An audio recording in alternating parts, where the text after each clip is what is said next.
Hi, I'm Terry, and in this segment, we're going to be talking about how to make hair grow faster. Now, as we can see, our hair model here, Angela, has fabulous, nice, long, thick, healthy hair. Now, one of the tricks to making your hair grow faster is actually, ironically, by cutting it, by getting regular trims every 6 to 8 weeks.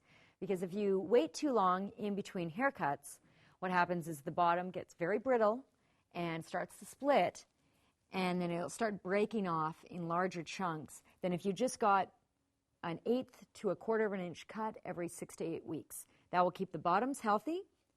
You also want to make sure you're not using too much, you're not over-processing it. A lot of straightening irons, curling irons, things like that really dry out your hair, causing it to break, causing it to be damaged, and you'll have to get more cut off on a regular basis. So keep up with your regular trims every 6 to 8 weeks. Keep your hair healthy. Try not to blow dry it every day if you can help it.